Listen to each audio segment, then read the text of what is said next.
Welcome to Bed Crime Stories Podcast. I'm your host, T. If you like true crime without the drama and in a calm voice, you're in the right place. And let me just ask that after listening to or watching this video, if you find you enjoyed it or learned something, do me a favor, smash the like button, subscribe to the channel, and leave me a comment. And now, without further ado, let's dig in.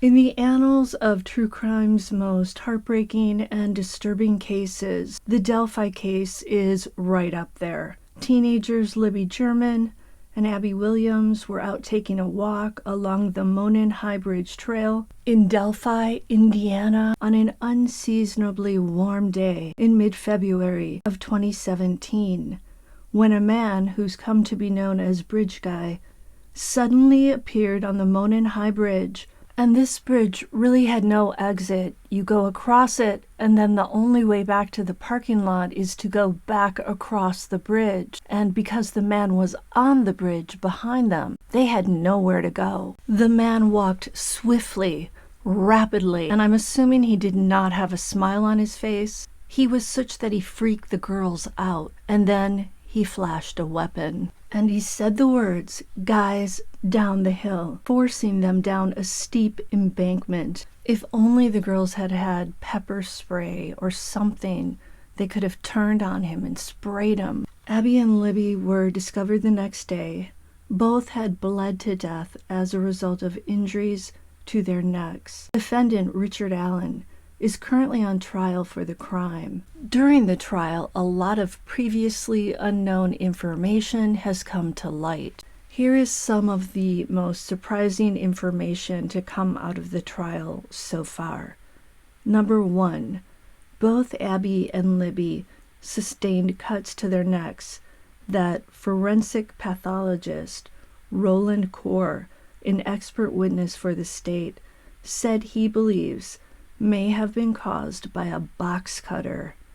I don't think anyone following this case ever thought that the likely weapon would be an everyday item like a box cutter. Supporting the box cutter belief is the fact that a search of Richard Allen's house revealed a surprising number of box cutters. Allen also used box cutters on a regular basis at his job as a pharmacy tech at Delphi's CVS. In addition, in one of his confessions, he said that he used a box cutter, and he said that he disposed of it in a trash bin outside of the CVS. Number 2, both girls were forced to remove their clothes, and yet at trial, we learned that there was no evidence of SA, at least in terms of visible trauma and DNA from the perpetrator. Libby was discovered without clothes, and Abby bizarrely was wearing Libby's jeans and her sweatshirt. Why have your victims undress if you're not planning to essay them? Was this about humiliation and degradation and power? But again, maybe he did do something to them that is just not visible or able to be discerned. And why take the time to dress Abby or have Abby dress in Libby's clothes? It just seems like something that takes extra time. The perpetrator was really risking possibly getting caught in the act. But of course, the perpetrator selected a place for the crime that was very hard to see, hard to get to. It was under a 63-foot tall bridge. It was across Deer Creek. Clearly, whoever committed the crime knew the area so well, and people have long speculated that it had to have been a Delphi local or somebody who grew up in the area. And Richard Allen fits that bill. According to Dr. Bethany Marshall, a forensic psychologist, this was a sex-motivated crime. She also believes it was a crime that was planned and fantasized about a lot. Now, that doesn't necessarily mean that the victims were pre-selected. The crime itself could have been planned, but the victims may have been in the wrong place at the wrong time. It's possible the perpetrator was waiting and watching for the right victims, the right age, the right gender, and then number two, once you have the right victims, waiting for them to walk onto the Monenhai Bridge, where the perpetrator was able to trap them.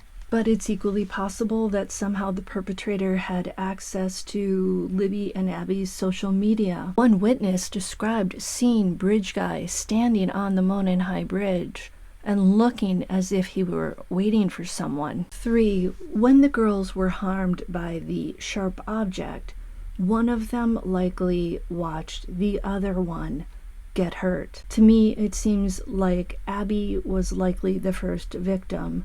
I say this because she was cut just one time. I believe the perpetrator wanted to spend more time with Libby, so he quickly took care of Abby to get her out of the way, to maybe prevent her from trying to run or make noise. There's also evidence that there may have been some sort of tape over Abby's mouth. They saw a distinct line under her lip, but they did not find any adhesive material on her skin. Libby started taking the video of Bridge Guy at 2:13 p.m. Here's what Sheriff Tony Liggett's testimony in court said about that video and what the audio says. Abby says to Libby, "Is he right here?"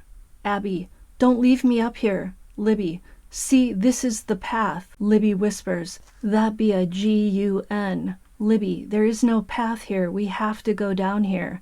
Male voice, "Guys." Libby, "Hi." Male voice, "Down the hill." Delphi local Sarah Carbow reported seeing a man she believed to be Bridge Guy covered in mud and the red stuff around 4 p.m. walking along Route 300. This would seem to indicate that the perpetrator had at least an hour and a half to spend time with Libby and Abby, which is a really chilling thought. 4. Libby's iPhone 6S may be the reason Richard Allen goes to prison for this crime. This is because Libby's video captured Bridge Guy, the perpetrator, and this gave the authorities key information about Bridge Guy. It showed them the blue Carhartt jacket that he was wearing. Richard Allen just happened to have an identical jacket at his house. The video showed his gait. It's unclear if the video gave the authorities any idea of his height. Richard Allen is only 5 feet 4 inches tall. The video also captured the metallic sound of a weapon. This indicated to the cops that he likely had a gun with him, although that is not the weapon that was used to harm Libby and Abby. So when an unspent cartridge was found between their bodies, it seemed at least possible that that cartridge may have cycled through that metallic weapon that was heard on the video. And during a search of Richard Allen's house, they found a Sig Sauer gun, and experts say that that unspent cartridge was cycled through Richard Allen's Sig Sauer. Libby's video also provided a precise timeline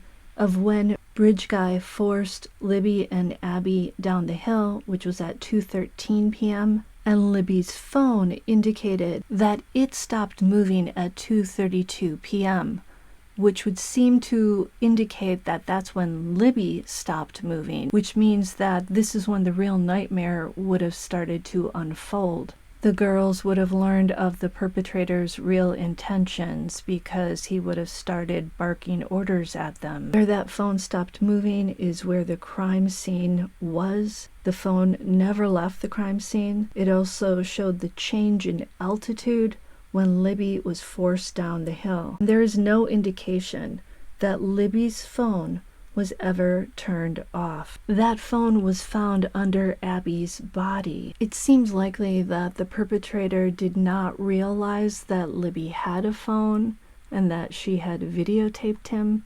Otherwise, you'd think he would have taken it, turned it off, smashed it to smithereens, or discarded it somewhere where no one would ever find it. What number am I on? Every time I do one of these numbered videos, I lose track. I'm going to say number 5, okay? According to forensic pathologists, Dr. Roland Core. The wounds that Libby and Abby sustained were such that they did not die immediately. Instead, it took anywhere from 4 to 10 minutes. If you count that time out, it seems like such a long period, and all they could do was lie on that cold ground, Libby without clothing, and Abby in wet clothing. That's a maybe, because we don't really know how this all unfolded. The perpetrator could have barked orders at Abby and Libby, told them what to do, take clothes off, put clothes on. It seems as though the girls would have been on that cold ground, either staring up at the sky or horrifically staring up into the face of the perpetrator. Libby's hands were found covered in the red stuff, which prosecutors say indicates that she may have put her hands up to her neck to try to keep the red stuff from flowing out. But when the bodies were found, they seemed to be posed in some way. One of Libby's arms was over her head and facing the tree or up toward the tree. The other arm was down by her side.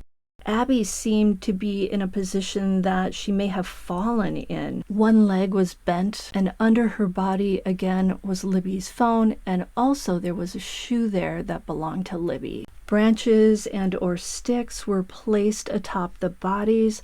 I think they were placed there to camouflage the girls. However, there are some that say that they were placed there in a certain order to be symbolic of something. If the girls were covered to be camouflaged, it may indicate that the perpetrator was hoping to come back to them. 6. Let's go back to Delphi local Sarah Carbow, who testified that on the day of the crime, February 13th, 2017, at approximately 4 p.m., as she was driving, she passed a man walking on County Road 300 North, covered in mud and the red stuff. Per Carbow, the red stuff was visible on his lower legs and feet, I guess shoes. What does this possibly indicate about the position of the perpetrator and the girls when they sustained the wounds? Were the girls standing? Were they already on the ground? Did Abby's angled position on the ground with her left leg bent under her happen because she just fell that way, as I asked before? I found a white paper entitled Forensic Autopsy of Sharp Force Injuries by a doctor named Joseph A. Problo, and the paper described the type of wounds sustained by Libby and Abby as incised or cut wounds, where the direction of force is more parallel to the skin surface as opposed to perpendicular. The paper said that in most cases, that type of wound is longer on the skin surface than it is deep. And the white paper listed box cutters among the objects that cause incised wounds. Most sharp force injuries, according to Dr. Problo, require close contact between the perpetrator and the victim. This is upsetting to think about. You don't want to imagine the perpetrator's face was that close to Libby and Abby. From what I read, for the perpetrator to walk away with most of the red stuff on his lower legs and feet, this may indicate that the perpetrator was kneeling next to the victim. And if the perpetrator was positioned to the side of the victim, this may help the perpetrator avoid some of the spray of the red stuff on the upper body and face. However, it's also possible that Bridge Guy was able to wash his face and hands in Deer Creek. Of course, it's also possible that Sarah Carbow didn't get a good enough look at the man to really say where the red stuff was. 7.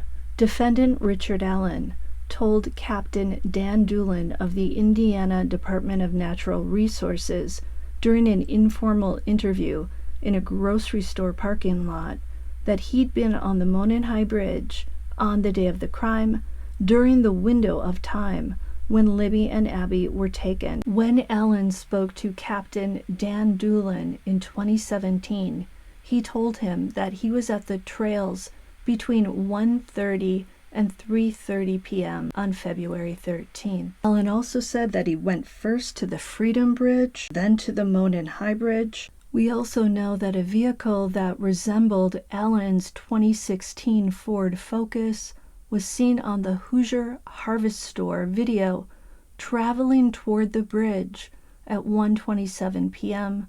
on the day of the crime. That's the end of my list for today. Let me know what you think in the comments, and I'll see you next time on Bed Crime Stories. Now smash that like button. It's a free way you can help.